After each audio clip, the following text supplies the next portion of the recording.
Here we go, it's the big one, it's exciting, it's the most important game of the season. Today we are going to be looking forward to the Championship playoff final and asking the question, how do Sheffield United beat Sunderland? In fact, no, answering the question, how do Sheffield United finally get their win at Wembley? Ole, ole, ole.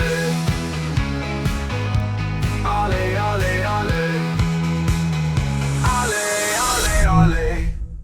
Yes, hello and welcome to everybody. Thank you for joining me here today. This is the Sheffield United way and this is our tactical match preview ahead of that massive game that's taking place on Saturday the 24th of May. And finally it has been confirmed that it's a 3 p.m. kickoff. So where do we start? Let's start with the context. And yeah, so Sunderland, our opponents, they finished 4th in the Championship. As everybody will know, they had a really good season. They had a fantastic start to the season, which is where they collected the majority of their momentum and what really started this feeling that they were going to be one of the best teams in the Championship this season. As we approached the first, I think it was the first, could have been the second international break in October, they were actually top of the division, 4 points clear of the team in second. They were running away with it at that point. They ended the season with 76 points from 46 games.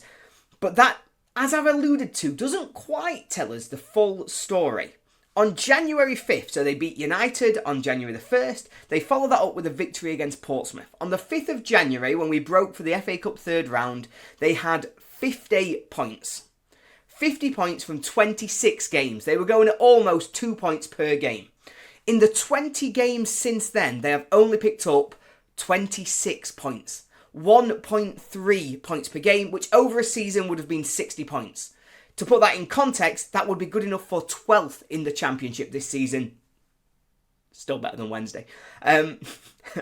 Even now, even including the 2 playoff semi-final first and second legs, they've only won 1 of their last 8 games and they have lost 6 in 90 minutes. That's not what I'm going to call great momentum taking you into the biggest game of the season. However, of course, there is the other context to that. They might not have won the game in 90 minutes, but they did beat Coventry. And they didn't just beat them. They beat them with one of the all-time great moments. One of the greatest moments that Sunderland fans will think about and talk about for decades. One of those that will come up every time we talk about playoff recaps. And what were the greatest days? What were the greatest games? Well, one of the greatest moments will be 𝗣𝗿𝗲𝗍 heading in that winner in the 122nd minute to take them to Wembley. Okay, that is momentum. That is something that will generate confidence and feeling. That blew the roof off the Stadium of Light. And however many thousands upon thousands of Sunderland fans turn up at Wembley on the day, they will all be feeling super confident and with a lot of momentum off the back of that one individual moment. So the context is, it's a team that started the season well, fell out of form to a really poor end of the season, never really got it back until this one incredible moment. And the question is that moment enough to really drive them forwards? Well, let's look at how they play and what the tactics might be for this game coming up at Wembley. So far this season, Sunderland have primarily used 2 tactical approaches. They've had one, which they used right at the start of the season, one that they've come to due to injury, due to other difficulties that they've experienced as the season goes on. And ironically, it's very similar to United, you know. They've very much echoed the way that we've attacked this season so far. They've got option 1, a 4-2-3-1.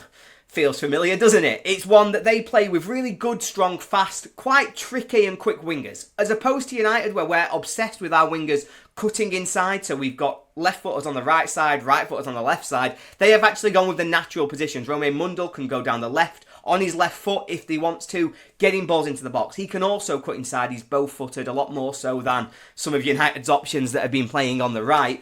And on the opposite side, Patrick Roberts, who we know is dangerous, but he is so much more of just a natural winger than maybe we've seen a lot of at Bramall Lane so far this season. They also have a really strong centre. They try and play off the back of 2 quick wingers with that mobile and physically strong central midfield. They also want late runners into the box to really try and disturb the defensive setup and make sure they've always got a free man capable of trying to be in a goal-scoring position. Now, the reason that this fell apart is that this formation worked when they got really good wingers. Romain Mundle started the season outstanding. Tommy Watson came in and he was also outstanding, but both of those picked up significant injuries as the season went on. Romain Mundle making his first appearance in the second leg of the playoffs, coming off the bench against Coventry, and so maybe that means they can move back towards this. Maybe now that he's fit again, this will be the first choice, and they won't resort to doing what they've done for the majority of this season and playing 𝗍𝗲𝗍𝗏 completely out of position, out on the left wing, where he's completely ineffective. That's option one that they might look at. Option two, again, echoing United, is 4-4-2, but it's played in a very different way to United. We obviously have the big man, little man setup, where we're using 𝗤𝗄𝗎 more to try and get the connection, try and bring the ball down, try and bring others into play. Sunderland, it's different to that. They're playing on transition more than anything else. They are quick, they are fast wingers who want to get in behind you and really punish you with their finishing. They don't want to be thinking about link-up play, bringing the midfield in. They want it over the top. They want to be running on the back of you. They want to be stretching the play as much as possible. When you think about the pitch at Wembley, it's massive. The one thing that everybody always reflects on is just how big that Wembley pitch is, and so will that speed be the defining factor if they choose to go for option two, they choose to play with the 4-4-2, which is the formation that they used against Coventry. The other thing about this formation is that it cedes possession. They're not focused on sort of build up slowly and playing through the lines. It is quick, it is fast, it is on the counter. They let Coventry have the majority of the ball for, well, I was going to say 180 minutes, but plus an extra 30. 210, quick maths. For 210 minutes, they let Coventry basically just dictate the ball, control it, get down the wings. They were happy facing crosses into the box. And so you can see that there's a lot of defensive control that comes with them trying to play this 4-4-2 and hitting teams on the counter using that speed. So, we know what the tactics might be, but who might be the players who get into those key positions? Who are the key players for United to look out for? Now, I'm going to go through this positionally, because it turns out the team that finished fourth in the league are actually pretty good, you know? Individually, man for man, you look at their team and they are pretty strong all the way through that squad. I think the goalkeeper is a question mark. If you can get on top of him, you can force mistakes there. He is maybe the one chink in the armour that we should be looking to target, especially with our long throws, with our corners. Very similar to what we did against Bristol City, but in front of that, they're good. Defensively, very solid. They've got the fourth best defence in the league, obviously behind United, Burnley and Leeds, which is the same as just about every metric for just about every team. You're worse than United, Burnley and Leeds. Beyond that, we look at the individuals. 𝗍𝗏𝗏, you know, I talked about this amazing moment that he's just had, but he might be the standout defensive player in the division. He's somebody United have been rumoured to be looking at and spending big money on for a number of seasons now, and his confidence will be through the roof after the heroics that he did at the end of the second leg. He is a heading machine. He's been out of the team for a long time with injury. Chris 𝗏𝗶𝗴 had stepped in, but immediately they swapped back. They brought Ballard in, and he was probably the standout player across the two legs of the semi-final.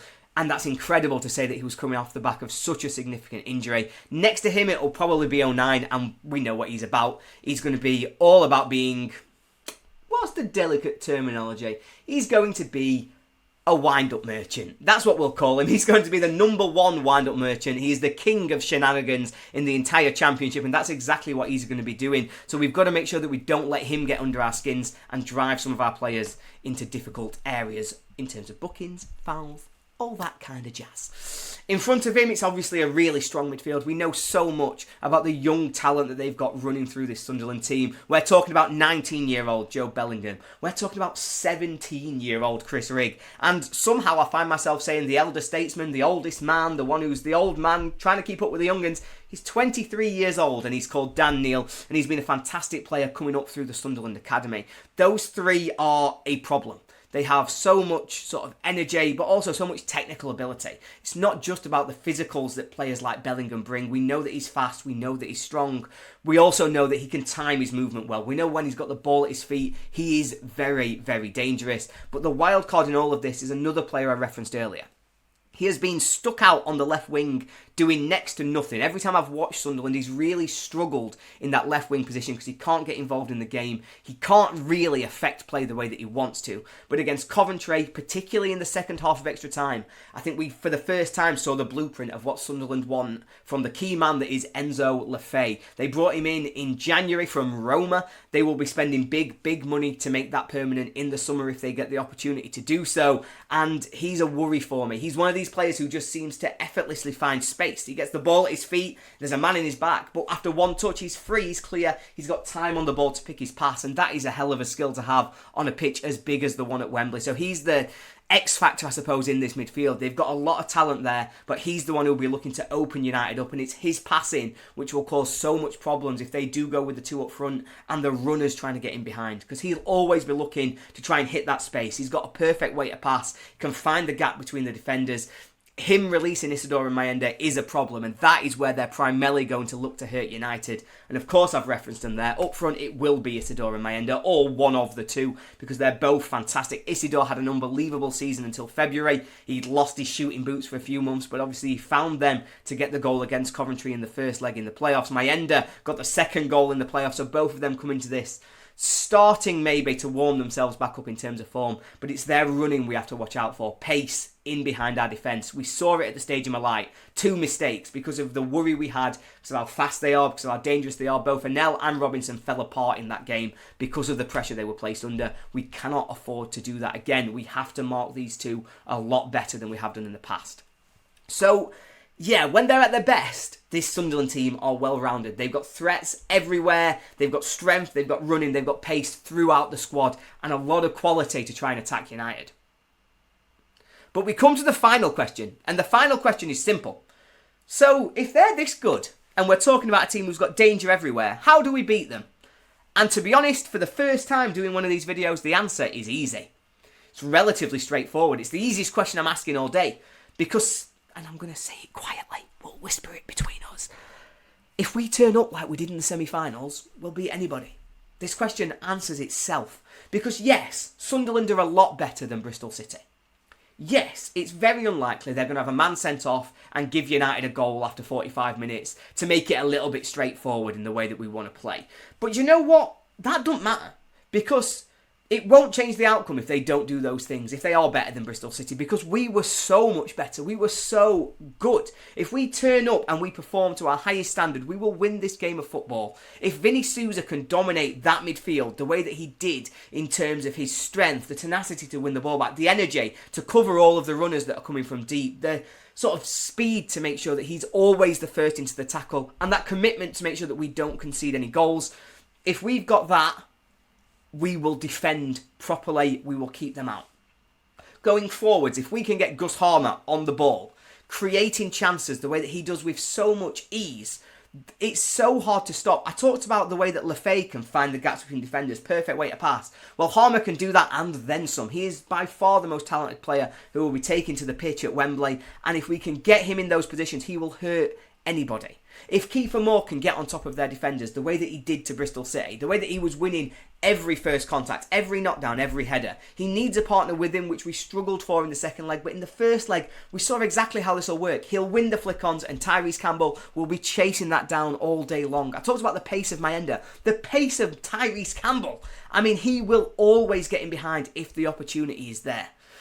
We may not stop them to the extent we stopped Bristol City, but if we play that way, if we play to our best, if we utilise all of those key areas, with 𝗍𝗍𝗍 winning that midfield battle, with Harmer getting space and time to create from the wing, and with 𝗍𝗍𝗍 dominating to create the space for 𝗍𝗏 Campbell to run into, we can hurt any team in this division, and that gives us such a huge chance to go on and win this game at Wembley. So that's it. That is it. That's the game.